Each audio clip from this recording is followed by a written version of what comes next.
Agradeceros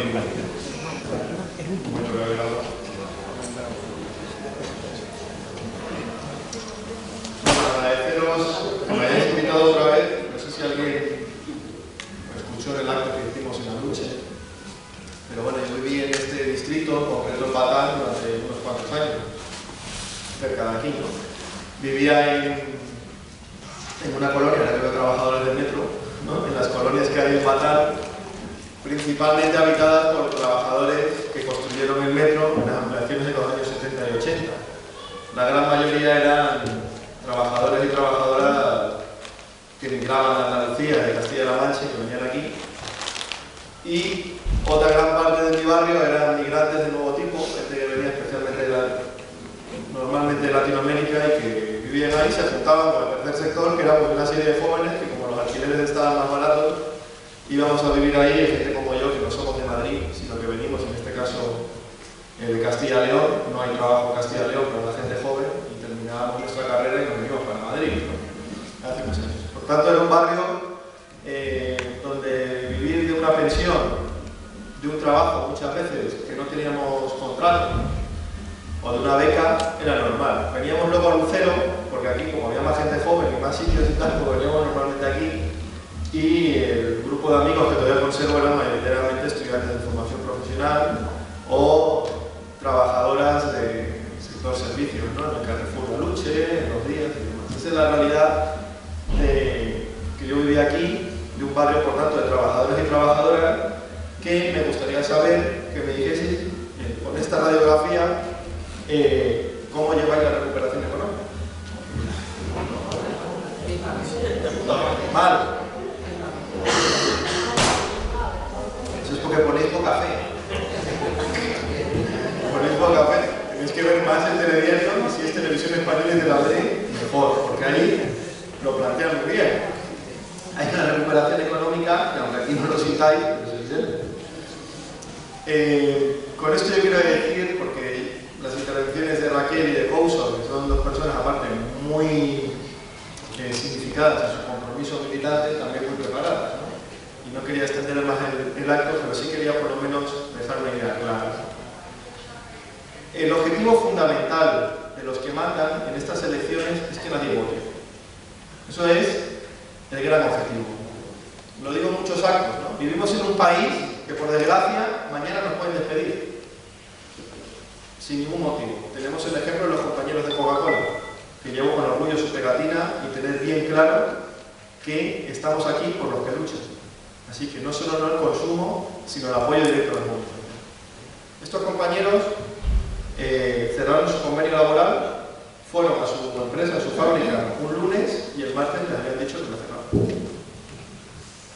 Un sector industrial, protegido por un poder sindical. Es decir, si tocan eso, imaginar lo que no harán en el sector servicios, o en la construcción, o en sitios que no hay convenio, ¿no?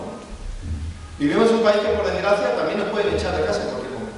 Pierdes tu trabajo, las hipotecas no bajan, los salarios sí, pero las hipotecas no, y nos pueden echar de casa. Aquí tenemos ya familias en Madrid de personas de 104 años que les aplican un desahucio. Y claro, esto genera malestar social, y ahí está Madrid en su movilización.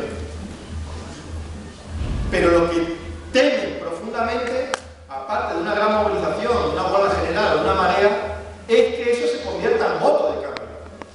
Y como todavía no puede quitarnos el voto, ¿no? Pues lo que quieren es que no vayamos a votar y que nos desmovilicen. Por eso esta campaña electoral, que las hay malas, las hay peores, y ahí está. En un debate patético de personas donde siempre han votado no lo fundamental, sino lo cotidiano juntos, demuestren una diferencia a 4 semanas de una votación, para luego continuar. Por tanto, tenemos que tener bien claro que el debate que ellos utilizan para que no vayamos a votar es el siguiente. Unos, que hay recuperación, argumentos macroeconómicos, las cifras del PIB, no sé qué, las perspectivas, el fondo, o sea, nada que tenga que ver con nuestra vida cotidiana. Los otros lo tienen chupado, no hay recuperación. ¿Por qué? Más datos del PIB, más datos de tal. Ese no es el debate. Y si me permitís, con esto me conformo. Lo que quiero aportar hoy en este acto es tenemos que tener bien claro qué se vota el 25 de mayo. Y el debate no es si hay recuperación o no. Y el debate no es PP o PSOE, que este país ya ha madurado mucho. El debate es quiénes van a salir de la crisis y quiénes no. Y en este ciclo electoral que se abre en las europeas es donde se van a marcar las políticas que van a marcar o que van a determinar que unos sí que salgan de la crisis, pero otros continúen. Y para Izquierda Unida, todos aquellos y todas aquellas que vivimos de un salario, de una pensión, de una beca, o por desgracia que perdieron su puesto de trabajo, están en el paro, con prestación o sin ella, que es la mayoría aplastante de este barrio de Madrid y de la población en España, no vamos a poder salir de la crisis si continúan las políticas de recorte. ¿Por qué? Porque vivimos de un salario. Si nos lo recortan, perdemos poder adquisitivo. Esto no lo sabemos. Aquí supongo que habrá trabajadores y trabajadoras públicos, ¿no? Ah, ¿tú has oído en este mes que llevamos de recuperación y milagro económico que te vayan a devolver la paga que te quitaron? ¿El 3% de Zapatero o el 5% de Esperanza Aguirre? No, eso ya se les ha olvidado. Ahora, bajar los impuestos a los ricos, sí, eso... ¿no? Con el dinero que podría permitir que vosotras recuperaseis esa paga, lo que hacen es bajar impuestos, con lo cual dejamos de ingresar y no se puede recuperar poder adquisitivo. No, no, el salario. Esta niña roba un mes de salario. Como mi compañera igual. Claro, que ya está bien. Entonces, el discurso que tienen con respecto a los trabajadores públicos, ¿verdad? Claro. Pero el tema es, ¿tú recuperas tu poder adquisitivo si continúan las políticas de recorte? No. Pensionistas. ¿Cuántos han subido las pensiones? €1. Mira, que hay una afortunada que no han subido 2 euros. 404. Si continúan las políticas de recorte, los que viven y las que vivís de una pensión, ¿saldremos de la crisis? No va a salir, hombre. Y bueno, antes de ser coordinador yo hacía lo mismo, me sentaba al último. Los compañeros más jóvenes que están atrás, que vivirán de una beca o de un trabajo de fin de semana, tal. Saldremos de la crisis con esta situación en la que no solo te bajan las becas, que por eso mañana salimos a la calle, sino que nos suben las tasas. Si es de cajón, si te suben las tasas y te bajan las becas, pierdes poder adquisitivo.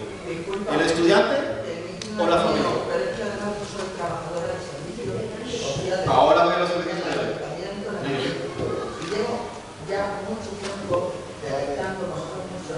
Si me permite, llego a lo de los servicios En el públicos. año 2011, los niños se volvían, del 2011 al 2012, los niños se volvían en las vacaciones del colegio.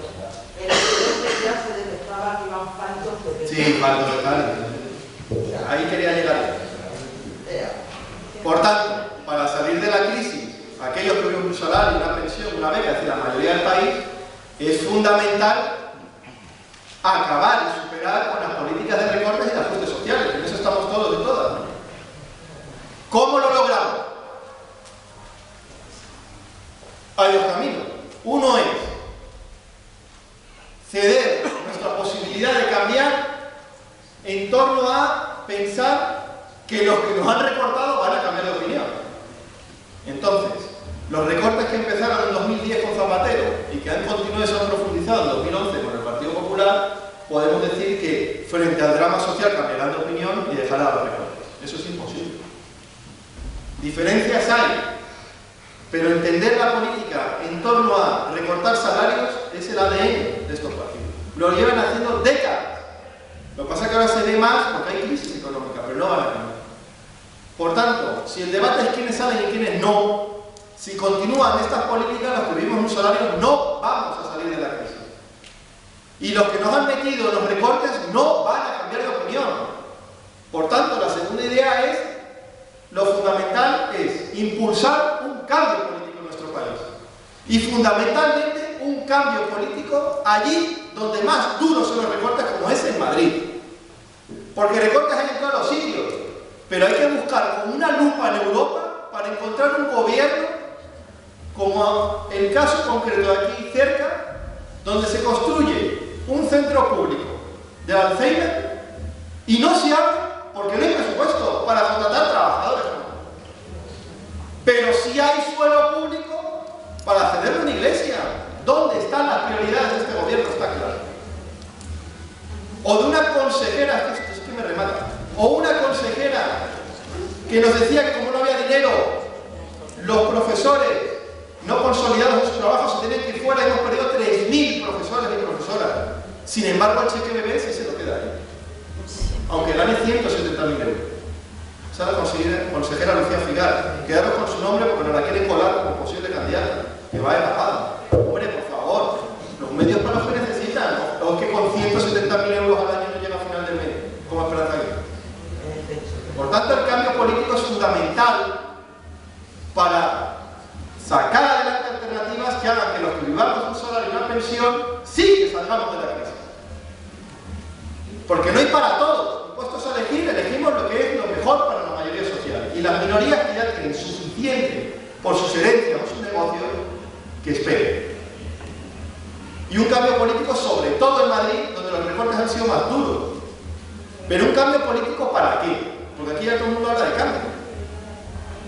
Un cambio político para volver a la alternancia, a donde lo importante en este país es que deje de gobernar un partido para que vuelva a otro, para que luego ese que dejó de gobernar diga lo mismo. No, ya no es suficiente con eso.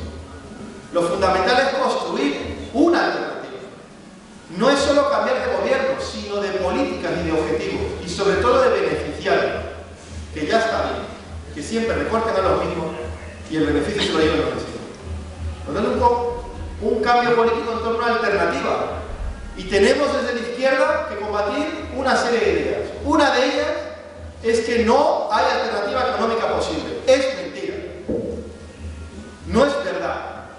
Este país, lo fundamental es que tenemos una estructura económica, lo ha dicho bien Couso, obsoleta, desfasada, débil. Somos un país que vive de ponernos en venta. Los más veteranos lo sabéis, nuestra agricultura y nuestra industria se vendió en los 70 y 80 del siglo pasado. Luego, como no producíamos, teníamos que seguir vendiendo y vendimos nuestro suelo, nuestro litoral y casi hasta el parque de Guadarrama porque había que construir, construir y construir porque de eso vivía este país. Y nuestros recursos naturales, nuestro paisaje quedó destruido. Y de eso sabemos mucho en Madrid, donde todo es un mar de cemento y de ladrillo, donde podía haber parques o equipamientos sociales. Y ahora uno va a nuestro barrio, ahí Couso, al Pau de Vallecas, y ves más de la mitad sin vender, con estructuras de edificios que no se van a vender nunca, que se están cayendo. Cuando ahí podría haber otra cosa. Porque no se vendía para que hubiese casa, sino para vender. Como ya eso no funciona, hay que vender otra cosa, porque no producimos nada. ¿Y ahora qué queda por vender?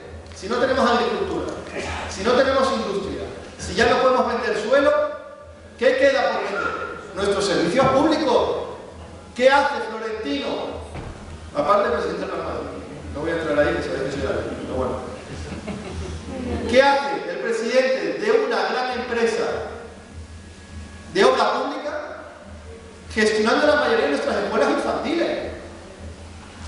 ¿Por qué? Porque se está vendiendo nuestros servicios públicos, que es lo siguiente que se quiere poner en venta para que siga llegando dinero a este país y vender, que se crece un 1% del PIB y ganar unas elecciones.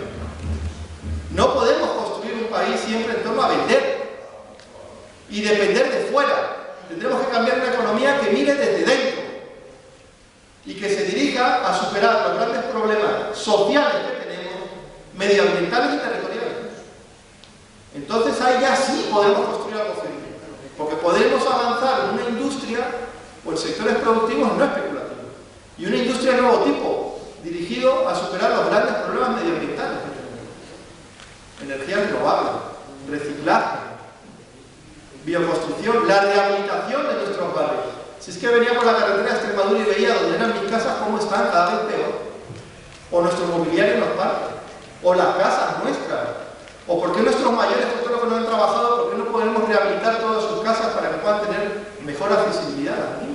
Si eso es fácil, si no es caro, genera mucho empleo, se requiere una alta tecnología para todos esos sectores, ahí está la solución. Pasa que no se quiere. Y luego tenemos el centro del Alzheimer. ¿Cuántos centros de salud no hacen falta? ¿Cuántas escuelas infantiles no hacen falta en Madrid? pongo el ejemplo, en Vallecas, 250.000 personas, solo tenemos 6 escuelas infantiles. ¿Para qué? Para que vayamos a la guardería privada, ¿no? Todo eso, centros de día, todo eso, aparte de ser justo, genera empleo. Y el empleo que necesitamos. Porque si todo, nuestra economía es hostelería, construcción y turismo, es lo de ahora. En abril, ¿por qué se ha generado empleo? Porque había Semana Santa. Siguiente mes que ocurrirá, al paro. Necesitamos actividades que sean continuadas en el tiempo. Y ahí se acaba con la temporalidad. Y actividades lo más complejas posibles, de ahí la tecnología del medio ambiente. ¿Para qué? Para elevar nuestros salarios. Esa es la solución. Segunda idea que voy avanzando, que hay que superar, el no hay dinero. ¿Cuántas veces hemos oído? No, me estaría bien hacer esto, pero no hay dinero. No, ¿cómo que no hay dinero? No, me estaría bien que hubiese más becas, pero que no hay dinero. No, estaría muy bien que hubiese más centros de salud y que los hospitales más dotados, pero es que no hay dinero. Porque nos recortan, porque Europa, porque el otro, la abuela fuma, que no es así. Lo decían los compañeros aquí. ¿Cómo que no hay dinero? Hay gente que tiene tanto dinero que no le cabe en Madrid y se tiene que ir a Suiza. Pues habrá que aplicar los impuestos ahí, no nosotros, ¿no? Entonces ahí sí que hay dinero. Y cualquier pequeño comercio de los que hay aquí en Aluche, hablamos con los que están dentro, y aparte que tienen que trabajar de lunes a domingo, 12 horas, pagan un 25% de impuestos. Pero Zara paga un 1%. Joder, pero ¿cómo es posible que un pequeño comercio de toda la vida, o una pequeña empresa a la que vamos a visitar mañana relacionadas con el sector de bus aeroespacial, pague un 25, un 26, y las grandes empresas pagan un 1%? Hombre, si damos la vuelta, imaginaros todo el dinero que entraría para hacer lo que antes he intentado decir. Así que dinero hay. Lo que pasa es que hay que ir a actuar ahí donde está. Y dejar ya de que los pensionistas y asalariados paguemos y paguemos y paguemos y no recibamos. Servicios públicos financiados por impuestos directos, que son aquellos que pagan más los que más tienen. Es sencillo. Y luego, ese dinero tendrá que ir a los objetivos prioritarios del país o de Madrid, ¿no? Y tenemos una prioridad que es crédito, sobre todo para las familias ahogadas por una crisis hipotecaria, ¿o no? ¿Es así? ¿Alguien conoce alguien que le haya bajado la hipoteca? Necesitamos que la inversión llegue a los sectores estratégicos, a los del futuro, como las energías renovables, por ejemplo. Que se vaya una pequeña empresa que trabaja en torno a eso y tira un crédito a ver qué le dice. Como lo de antes, bueno, usted no llama. Pero para fichar la BEI se dice, pero bueno, para otro no. Es decir, la banca privada en este país ha fracasado. ¿Por qué la rescatamos? Porque mandan ellos. No se necesita un rescate a la banca. Se necesita un rescate a las personas. Y eso requiere, entre otras cosas, una banca pública que se dirija ahí a donde está la necesidad. Y este es el elemento fundamental de la alternativa. Producción frente a especulación. Servicios públicos frente al mercado. Porque mientras más mercado hay, más malnutrición infantil. Cuando había más servicios públicos, no había eso. Financiado atacando el fraude fiscal y una imposición justa, y que el dinero se reparta en torno a instrumentos financieros públicos, es decir, de todos, no de la banca de siempre, que lo que hace es recibir millones, millones y millones y no hace nada.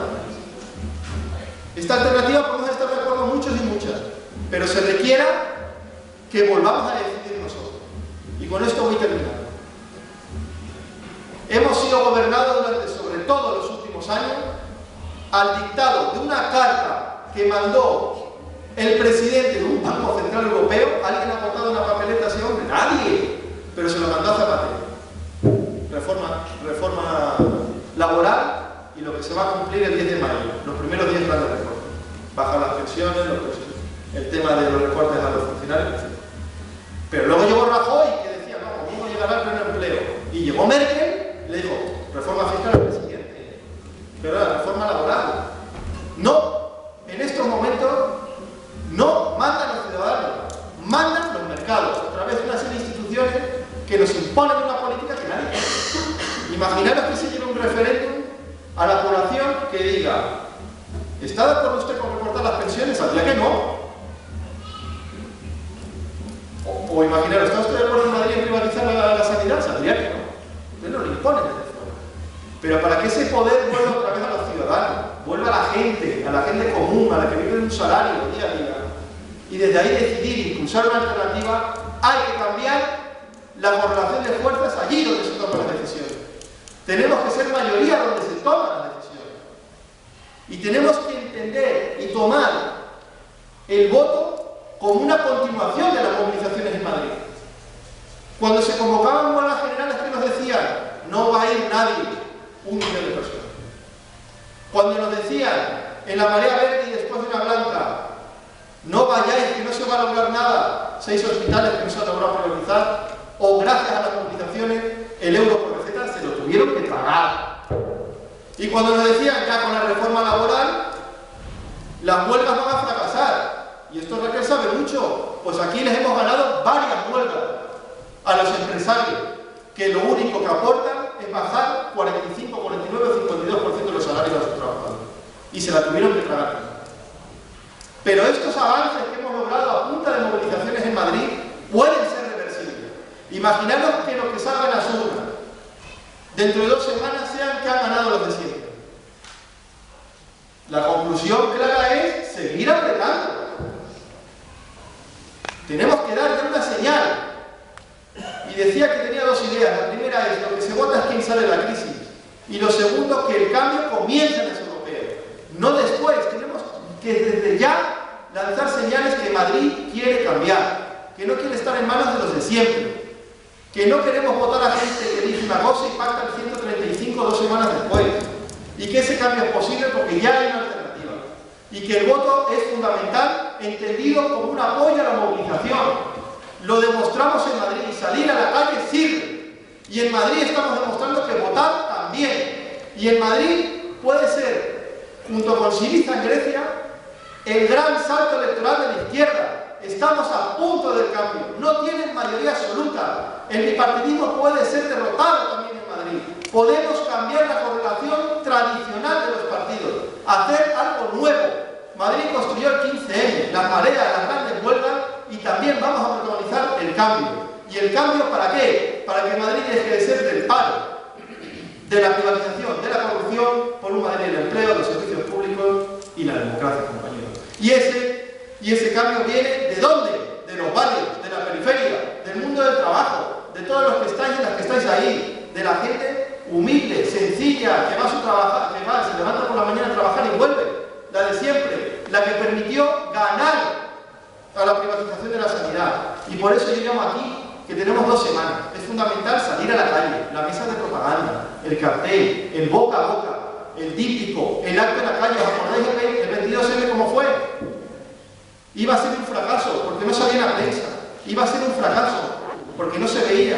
¿Y qué se encontraron con 1 millón de madrileños y madrileñas ahí? Pues hagámoslo del 22M ahora en las votaciones, compañeros.